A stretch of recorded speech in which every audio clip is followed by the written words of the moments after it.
नमस्कार, मैं धर्मेंद्र कुमार प्रगति क्लासेस के YouTube चैनल में सभी का बहुत बहुत स्वागत। बात करेंगे प्रगति परीक्षा टेस्ट सीरीज क्रमांक 4 विज्ञान समूह शिक्षक भर्ती परीक्षा 2023। तो इसमें महत्वपूर्ण प्रश्नों की ये श्रृंखला है और आपने हालांकि प्रत्येक टॉपिक पढ़ चुके होंगे, फिर भी कुछ ऐसा लगेगा कि नया चीज पढ़ने को मिला है। तो देख लीजिए, यूनिट ट्रिक के माध्यम से सारे क्वेश्चन में एक्सप्लेन कराऊंगा। पहला प्रश्न है, पृथ्वी पर अधिकतम भार कहाँ होता है।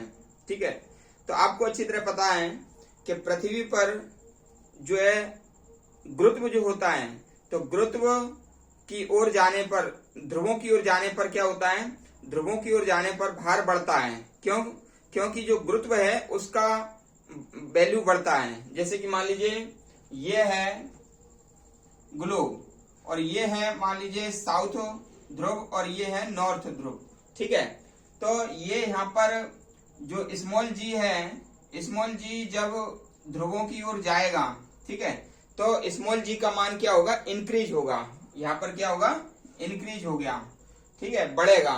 तो ध्रुवों की ओर पृथ्वी पर अधिकतम भार कहाँ होता है, तो ध्रुवों पर होता है। पृथ्वी पर अधिकतम भार कहाँ होता है, ध्रुवों पर। या तो n पर अधिक होगा या s पर, लेकिन n की अपेक्षा s पर ध्रुवों का मान, s ध्रुव पर जो है ना स्मॉल g का मान कैसा होगा, ज्यादा होगा।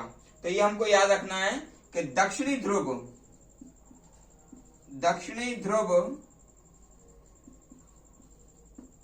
पर स्मॉल g का मान अधिक होता है। स्मॉल g का मान अधिक होता है और अधिक होने पर जो है ना यहाँ पर भार कैसा होगा, अधिक होगा। तो दक्षिणी ध्रुव पर जो है भार अधिक होता है। पहला क्वेश्चन क्लियर हुआ। दूसरा क्वेश्चन देख लेते हैं। दूसरा क्वेश्चन है, सूखी बर्फ क्या है। तो सूखी बर्फ जो होता है, ठोस CO2 को सूखी बर्फ कहते हैं। ठोस CO2 यानी कि कार्बन डाइऑक्साइड को क्या कहते हैं, सूखी बर्फ कहा जाता है। याद रख लेना। फिर है प्रश्न नंबर 3, ओजोन परत के न होने पर वायुमंडल में कौन सी गैस प्रवेश कर जाएगी।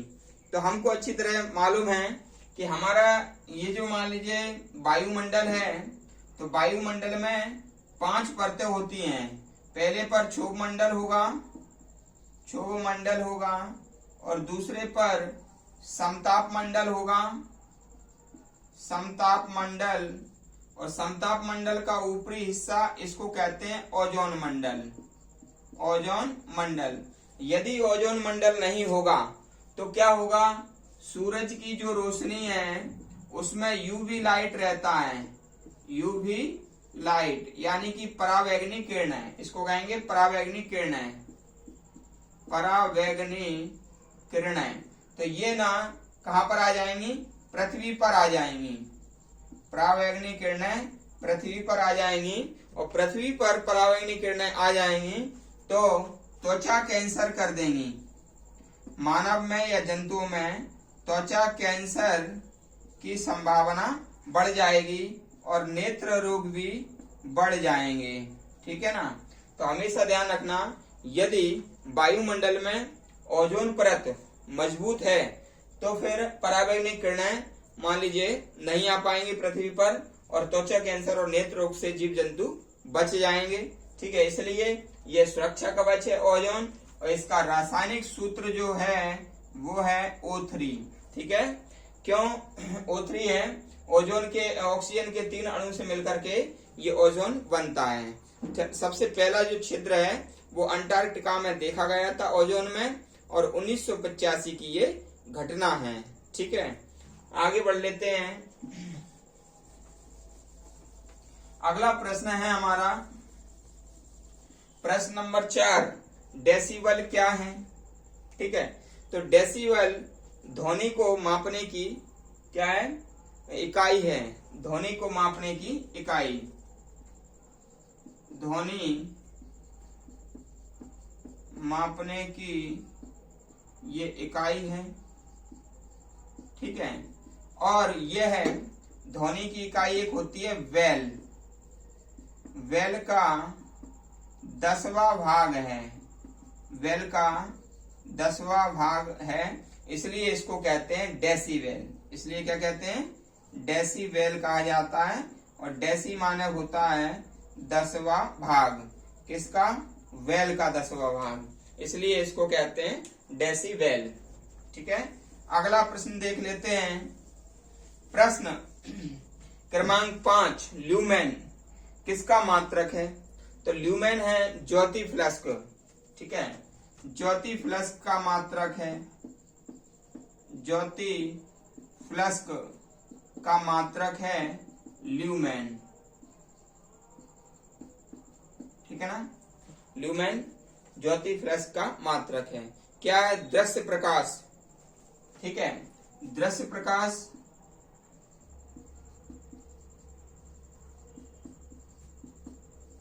को मापता है ये ल्यूमेन ज्योतिफ्लस्क। ठीक है, अगला देख लेते हैं।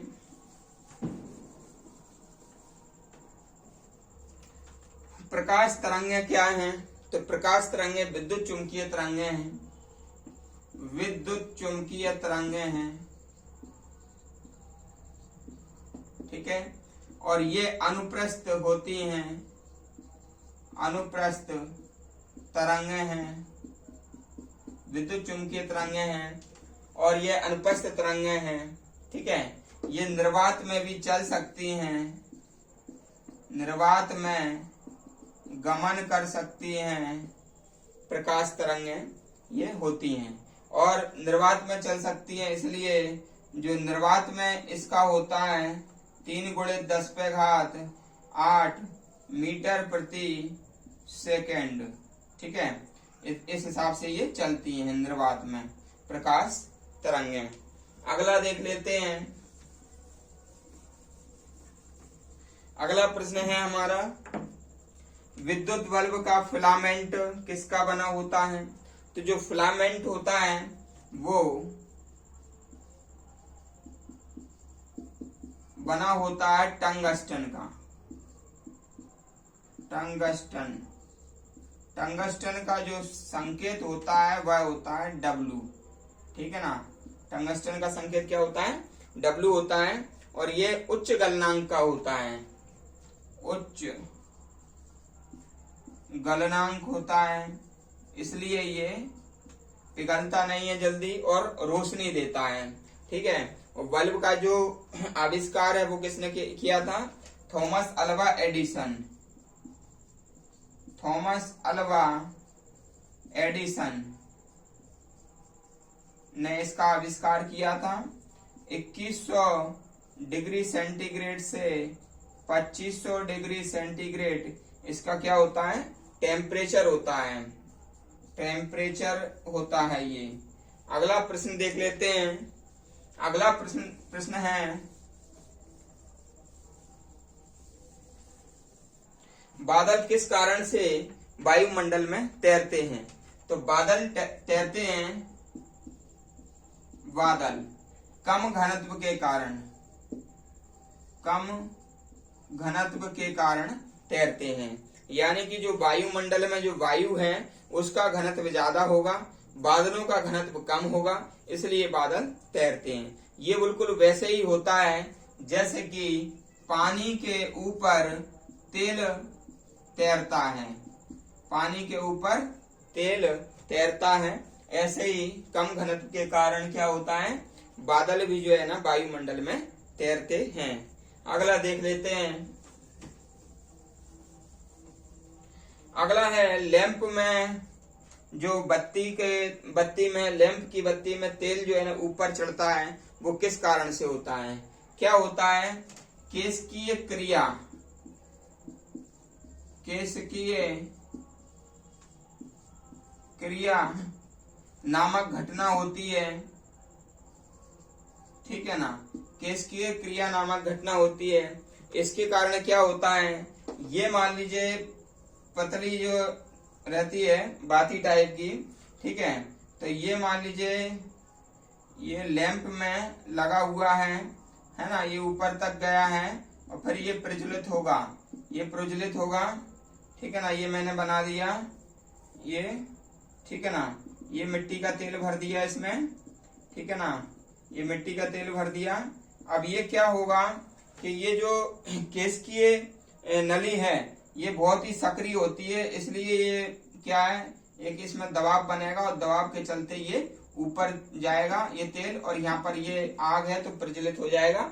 इसलिए क्या है, जो लैंप में बत्ती की सहायता से ये तेल ऊपर चढ़ जाता है केशकीय क्रिया के द्वारा। यदि ये बत्ती पतली की जगह मोटी कर दी जाए तो फिर ये तेल ऊपर नहीं चढ़ेगा, ठीक है। और यही कारण है कि पेड़ पौधों में भी जाइलम और फ्लोएम दो नलियां पाई जाती हैं, जो कि केश की क्रिया के द्वारा ऊपर तक क्या ले जाती हैं, जल और खनिज पदार्थों को ले जाती हैं, ठीक है। तो ये आप समझ गए होंगे। और इसी आधार पर जो ब्लोटिंग पेपर है वो स्याही सोखता है, वो मान लीजिए पूरी स्याही को भी सोख लेता है। अगला प्रश्न है और आखिरी प्रश्न है, भारत के चंद्र मिशन का नाम क्या है? तो भारत का जो पहला चंद्र मिशन था उसका नाम था चंद्रयान-1, चंद्रयान-1 था उसका नाम, ठीक है। और ये 22 अक्टूबर 2008 को ये प्रक्षेपित किया गया था, और ये किया गया था PSLV XL C11 ये प्रक्षेपास्त्र के द्वारा, ठीक है ना, यान के द्वारा ये प्रक्षेपित किया गया था, ठीक है। और जो अगस्त 2009 तक इसकी म्याद थी, ठीक है ना, म्याद, यानी कि इतने समय तक ये क्रियाशील था, और इधर ये प्रक्षेपित किया गया था 22 अक्टूबर 2008 को, ठीक है। तो टेक्स्ट सीरीज आपको कैसी लगी? विज्ञान समूह वर्ग 2 के लिए है।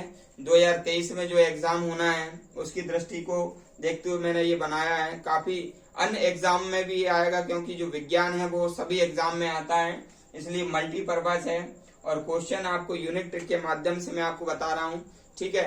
तो वीडियो पर रेगुलर रूप से आप जुड़ें और अधिक से अधिक वीडियो को शेयर करें।